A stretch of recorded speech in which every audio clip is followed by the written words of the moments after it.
Okay, so next topic is corporate finance, and first reading in corporate finance is corporate governance and ESG and introduction. What is ESG? Any idea? Environmental and social governance. That is keeping, or you can say, taking care of the overall society or environment and social, or being socially and environmentally responsible. Uh, so this area or this topic has gained or has received, or the or I would say the importance of this topic has increased over the past few years in the investment markets, because investors have started to pay attention towards these factors more now. So investors are now getting inclined towards companies which are socially responsible or environmentally responsible, and are taking away or pulling out investments from companies which, or are reluctant in investing in those companies which are not environmentally and socially responsible. And also corporate governance is important. Over time, investors have seen that companies with weak corporate governance practices have seen failures, or have seen failures or downfalls. So now corporate governance has become an important factor in determining the valuation of a company, and it eventually impacts the valuation of a company or the risk associated with the company.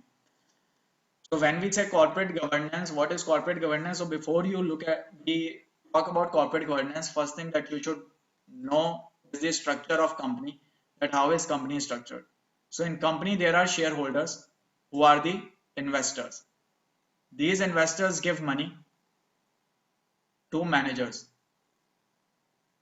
These managers put money into the business, generate return on the business, and then give this return to investors. So that means shareholders give money to managers, managers manage business and give money return to shareholders. So who owns the money? Shareholder. Who owns the business? Shareholder. What is management? Management has been hired by shareholders to run the business and generate return. So what is the job of management? The job of management is to generate required return for shareholders.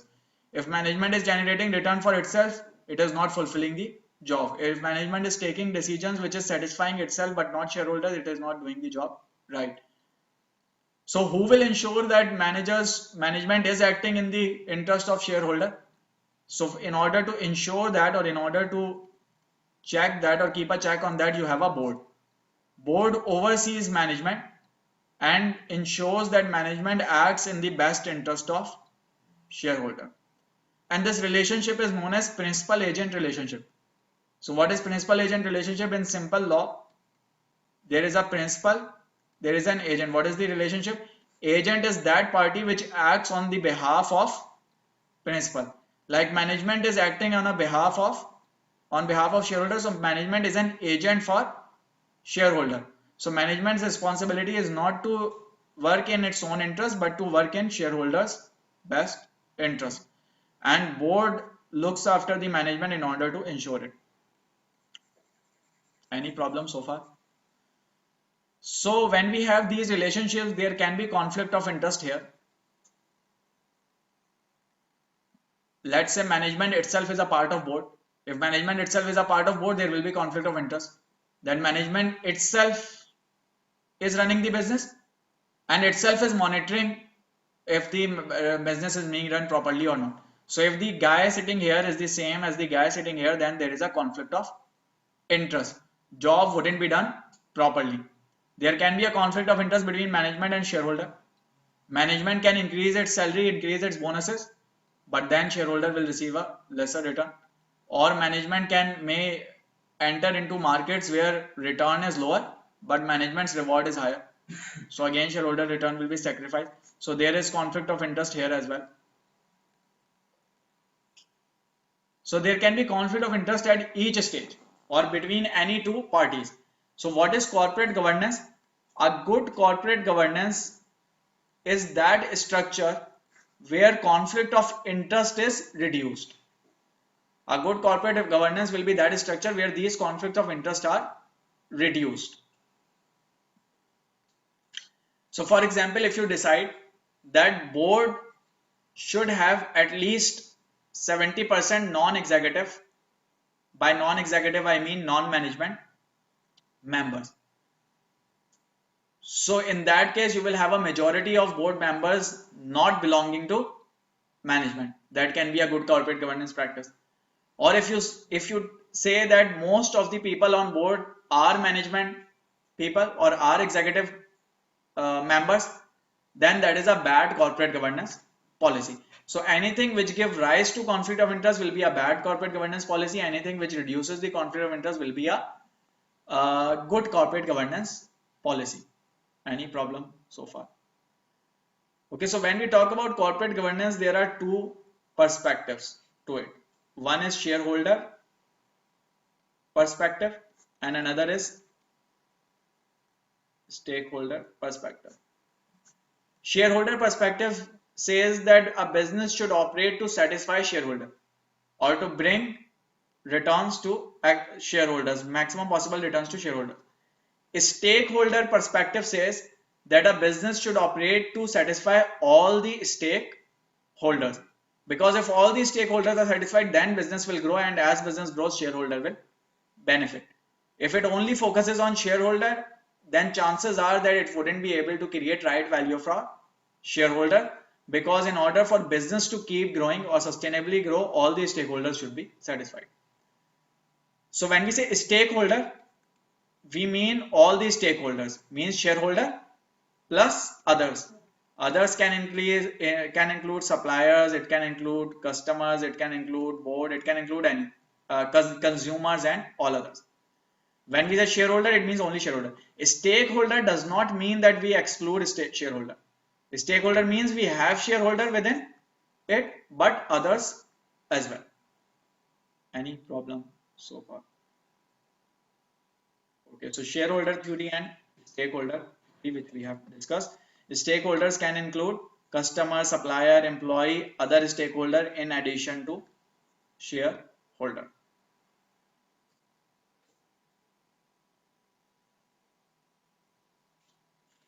What is corporate governance? Is the system of principles, policies, procedures, and clearly defined responsibilities and accountabilities used by stakeholders to overcome conflict of interest inherent in the corporate form. That is, these are those policies or procedures which are used to reduce or overcome conflict of interest. If you are successful, if you are successful in reducing or overcoming these, then you have a good corporate governance structure. If your policies are not overcoming or are not able to reduce conflict of interest, then you have a bad or poor corporate governance structure.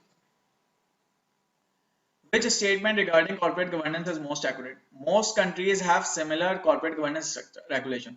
Another key point to note is that corporate governance structure can vary from country to country, or regulations can vary from country to country. There is no single set of regulation. So this is incorrect. A single definition of corporate governance is widely accepted. Incorrect. There can be multiple definitions across countries, across industries, or across regions. Both shareholder theory and stakeholder theory consider the needs of shareholders. Correct. So when we say shareholder theory, it is focused on shareholder. When we say stakeholder, it still includes shareholder plus others. So both will include shareholders. So C is your answer. So who are the key stakeholders? Shareholder, creditor, managers, employees, board of directors, customers, suppliers, and governments and regulators. Now we'll discuss some key points with respect to each, or some key definitions with respect to each. When we say shareholders, there can be two types of shareholders: controlling and minority. Controlling are those who own the significant portion of the company, for example more than 50%, and so they are able to control it. Minority are those who do not have much representation in decision making. Why? Because they hold a very small portion of the company. So if there is a company in which there are few controlling shareholders and many minority shareholders, then chances are that these controlling shareholders might affect the rights of minority shareholders. They may take decisions which benefit them but do not benefit others. or they may take decisions solely based on their own benefit. So having this segmentation or having a few controlling and other minority shareholders can lead to conflict of interest. So there can be conflict of interest when there are controlling and minority shareholders. Why? Because they will have significant voting power, they will have lesser voting power, and so they will be able to drive decisions which are beneficial for them. Board, when we say board, there are two types of structure, one tier and two tier. One tier is in which there is a board in which there are executive directors and there are non-executive. Executive means those which are a part of management, non-executive which are not a part of management. This is one tier. Or another way can be that you make a board of executive and then you make a separate group of non-executive who oversee this board. This is two-tier structure in which there is one tier of non-executive which oversees another tier of executive. And if these two are combined, this is one tier structure. Executive board is also known as management board. By executive we mean management. If there is a board on which number of executive members is high, then that reflects weak corporate governance practice. If there is a board in which number of non-executive members is high, that is a good corporate governance practice. If there is a board on which number of independent board members is high, by independent means those who are not dependent or who do not have a relationship with the company. So for example, they are neither supplier nor customer, not management, not executive. So that is a good corporate governance practice. If number of independent members is lower, that is a weak corporate governance structure. So remember this with respect to board. Moving on, principal agent and other relationships. So shareholder and manager relationship. In this relationship, what is the conflict of interest? Conflict of interest is that management can use company's resources for its benefit. So for example, using company's guest house for personal use, using company's transport for personal use, or using any company's facilities which for personal use. Or for example, let's say management has its bonus tied with expansion. So it may expand into some area which offers a very low return. Why? Because if it expands, top line will grow and company management will receive bonus, but shareholder will not receive adequate return. Why? Because this expansion is offering lower return. So in their interest or for their own interest, they may sacrifice the interest of shareholder. That is a conflict of interest between manager and shareholder. If there is more higher conflict of interest, that is a weak corporate governance structure. If there are lesser conflict of interest, that is a strong corporate governance structure. Another key point to note is information asymmetry. What do we mean by this? Management is managing everything. So management has all the information. Shareholder only has the information which management gives to shareholder. So if management does not pass on all the accurate information, then that again, in that case again, shareholder will not be able to analyze the risk at which shareholder is sitting or analyze any changes in performance or position. So information asymmetry again leads to conflict of interest. Management has access to more information than shareholders. Controlling and minority shareholders. Influence of controlling shareholders can outweigh minority shareholders. So when we talk about voting, there are two types of voting: straight voting and cumulative voting. Straight voting is the one in which there is one vote for each share owned. And cumulative voting is one in which you can accumulate all your shares, all your votes, and give all your votes for one post. So your chances of winning increases, or chances of representation on the board increases. So remember, from corporate governance point of view, cumulative voting is better. So if there is cumulative voting in place, that is a good corporate governance practice. If there is a straight voting or is in place, that is a weak corporate governance practice. Another weak corporate governance practice can be that maybe controlling shareholders make asset classes, shareholder classes. So let's say class A, class B, and maybe they do not give rights, voting rights to class B, which is held by minority shareholder. So again, this will reflect poor corporate governance practice. So remember, key point is, if you think conflict of interest is increasing, that is a poor practice. If you think conflict of interest is being reduced, that is a good practice. If you think everyone's interest is being protected and all the shareholders' interest is being protected, that is good practice. If you think only a few shareholders' interest is being protected, others is being violated, that is a bad corporate governance practice. Manager and board relationship. Board depends on management for information. So if management does not provide right information, board will not be able to take right decision. Board's monitoring can be compromised in the event of limited information. Also, if board members are friends with management, then there are again chances that they may not be able to fulfill their responsibilities in the right manner. Shareholder versus creditor interest.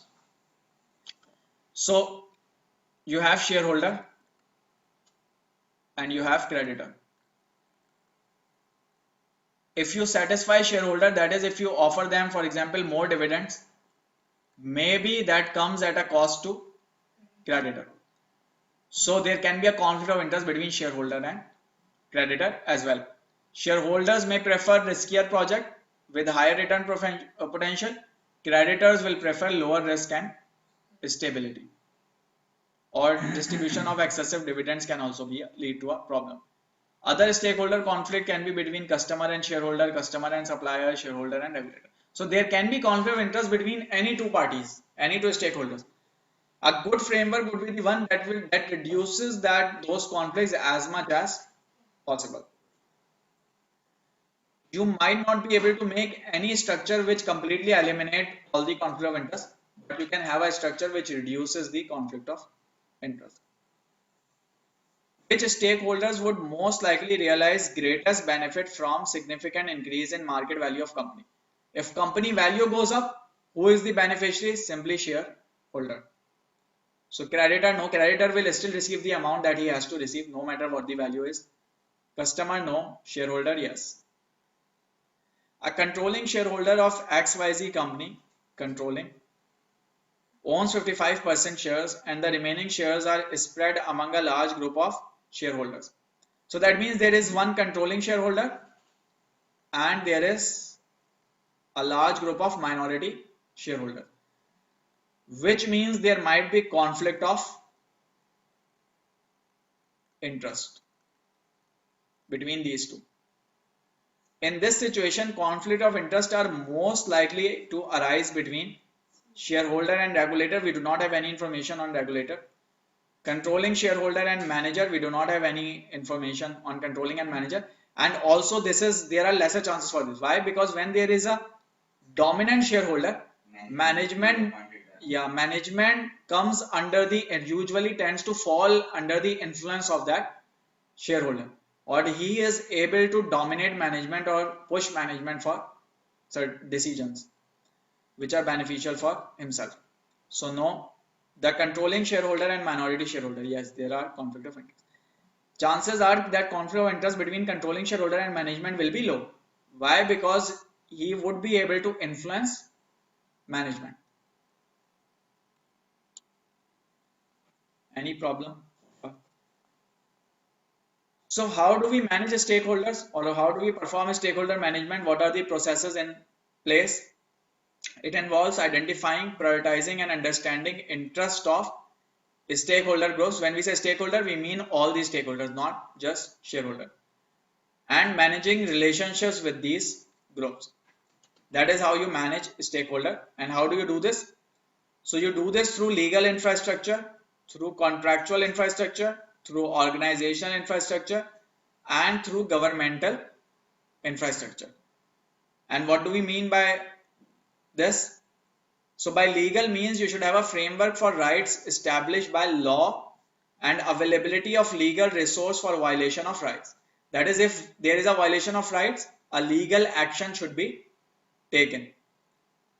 Contractual infrastructure, that is, you should have contractual agreements or arrangements between company and stakeholders so that you know what needs to be done and what not needs to be done. So for example, with creditor, you should have credit terms, that in how many days will you pay. You should have any penalties agreed or anything. So those contracts will enable you to actually serve the rights of all the stakeholders and also manage the expectations of all the stakeholders. Stakeholder would know that that the company will follow what is there in the contract. Organizational, that is, you should have internal system, governance procedures and practices to manage stakeholder relationships. Governmental, that is, regulations imposed on companies. So through these infrastructures, you manage the stakeholders.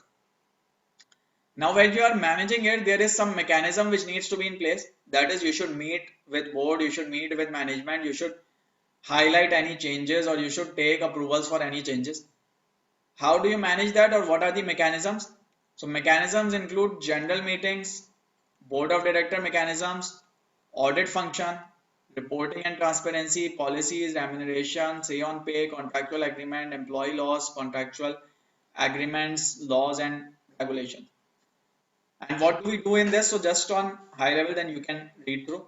So general meetings are about keeping meetings between board, management, shareholders.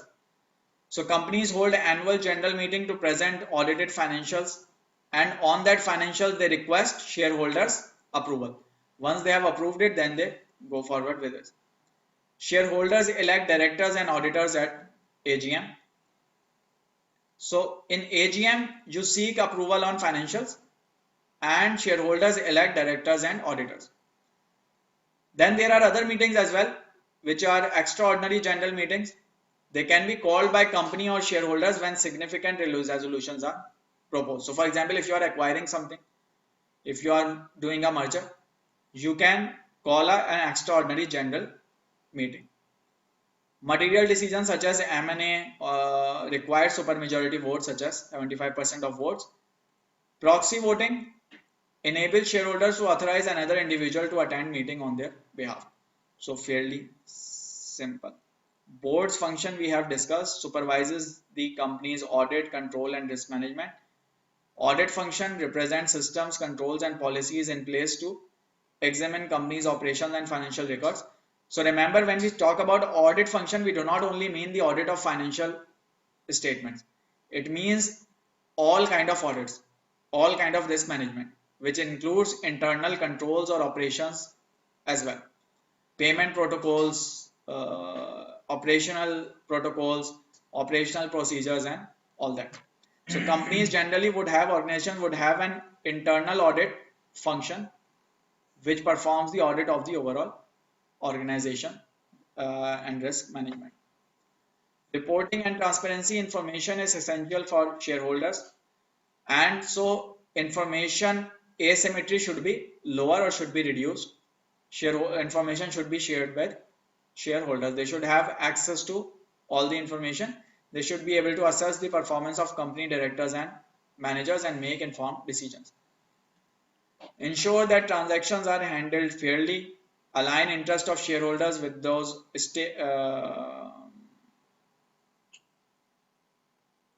aligning interest of management with those of shareholders. So for example, if you link management salary to ROI or ROE, then if ROI goes up, shareholder will benefit and management will also benefit. So its interest will be aligned with shareholder. Say on pay enables shareholders to vote on executive remuneration matters. Contractual agreements with creditors, which include indenture, covenants, collateral, and all these also. The idea is that if you have all these laws and all these structures and meetings and contracts in place, and if you are following all of these, you will be able to manage stakeholders. These are the mechanisms used to manage stakeholders. The component of stakeholder management in which a corporation has the most control is, so remember that in legal, management does not have much control. Why? Because this depends on laws. So legal authorities who are making the laws would have most control over it. Management wouldn't have a control. If there is a law in the country or jurisdiction, management has to follow it. Governmental infrastructure, again, this is designed by regulators. So management does not have much of control over it. If regulator has designed something or if regulator requires something, management will have to follow it. Where management can have most control is contractual infrastructure, because management will be entering into contract itself. So management can change the contract or develop contract as per its need. So B is the answer, where management has the most or corporation has the most control. Any problem, questions? Board of directors and committees, we have discussed one tier structure, we have discussed two tier structure, we have discussed independent director. Functions and responsibilities include duty of care, duty of loyalty, do not engage in day-to-day activities, guides and approve strategic direction, oversees execution and monitors progress, select, appoint and terminate senior managers or management board, perform succession planning for CEO, ensure effectiveness of audit and control system, oversees financial reporting and audit reports, ensure that company adopts and implements proper corporate governance principles, ensure that ERM is in place. So all these are duties. Go through these and try keeping these in mind. So if you are asked which one of the following is a duty of board member or which one of the following is not a duty of board, you should be able to identify it. If I have to summarize it, it is everything related to managing the management. That is managing management's, deciding management's remuneration, deciding management's succession planning, hiring or firing senior management, monitoring the audit and all that. So remember these and try keeping this in mind so that you know what is the responsibility of a board member and what not. Now, if there is a board, that board has different functions. It will oversee audit, monitor audit. It will also decide remuneration of management. It will also perform or monitor risk management. So there are different committees on the board which look after different segments. And those committees include audit, governance, remuneration, nomination, risk committee, and investment committee. Again, remember these names. If you are asked which one of the following is a committee or is not a committee, you should know it. You should also know the function of these committees, and the function is very much obvious from the name. Like for example, audit committee would be dealing with the financial reporting and audit. Governance committee would be dealing with the structure and policies in place to ensure strong corporate governance. Remuneration would be dealing with remuneration, deciding remuneration of the senior management. Nomination will be dealing with deciding the nominees for the board. Risk committee with risk management, investment committee with the investments of the company. So remember these names and so their function. Moving on, factors affecting stakeholder relationship and corporate governance. So what are the factors which affect relationships and corporate governance? So these factors can be divided into two categories: market factors and non-market factors. Market factors include shareholder engagement, shareholder activism, and competition and takeover. What do we mean by shareholder engagement? Shareholder engagement means engaging the shareholders into decisions, that is taking decisions after approval from shareholder. What is shareholder activism?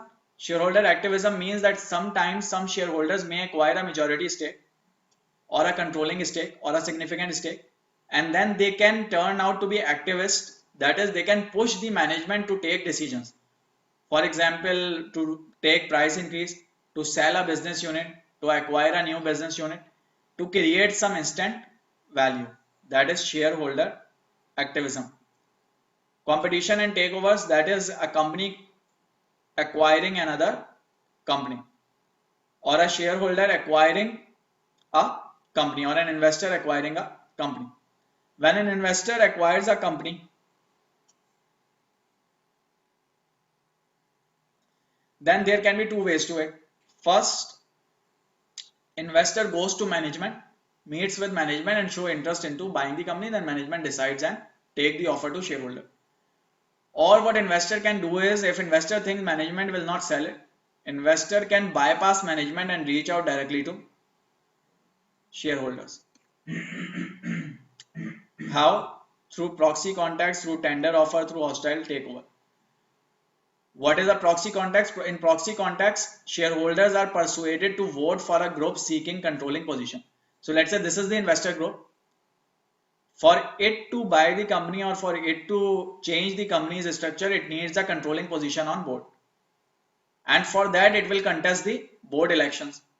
And so it will persuade shareholders to actually give controlling position to this group of investors. That is proxy fight or proxy flight or proxy contest. Tender offer. So this group goes to shareholder and buys the shares from shareholders directly and seeks control over the company, bypass the management. This is tender offer. Hostile takeover. Any group of investor or entity acquiring another company without consent of management, that is directly going to shareholder and buying it.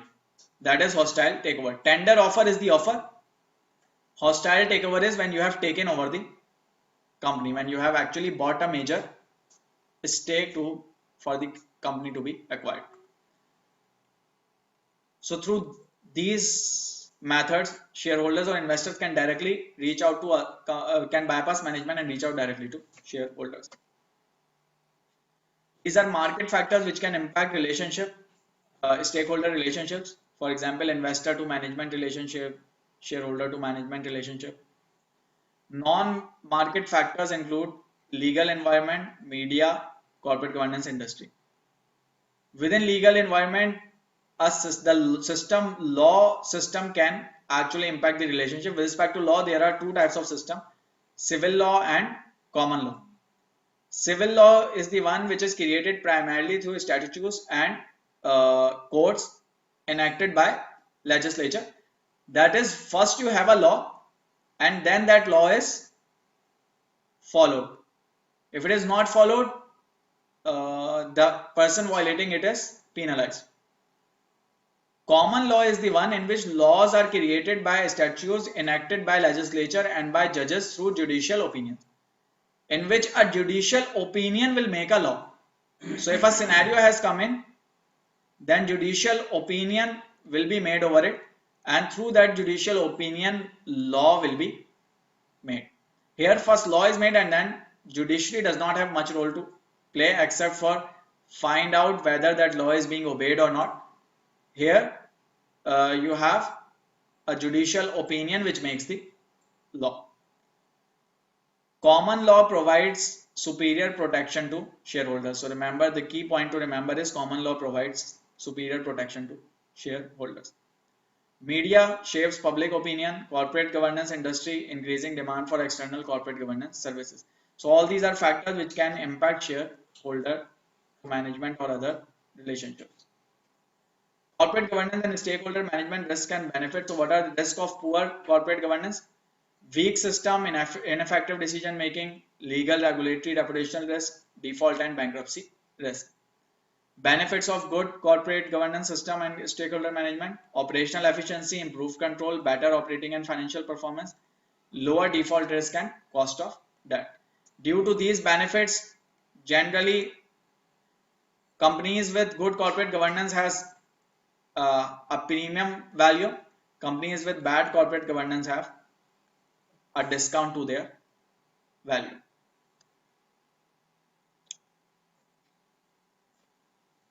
Moving on, a primary responsibility of board's committee does not include proper application of accounting policy. So there is an audit committee which actually checks for it.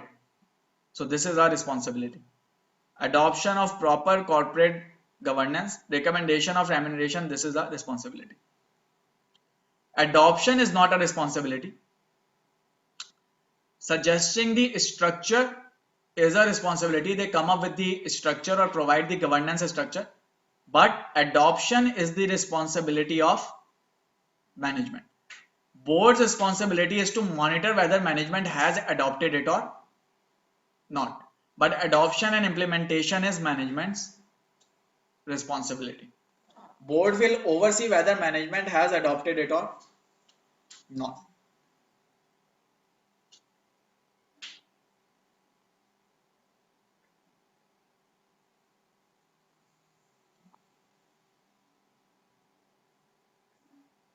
Oh, sorry. So they have asked about audit committee specifically.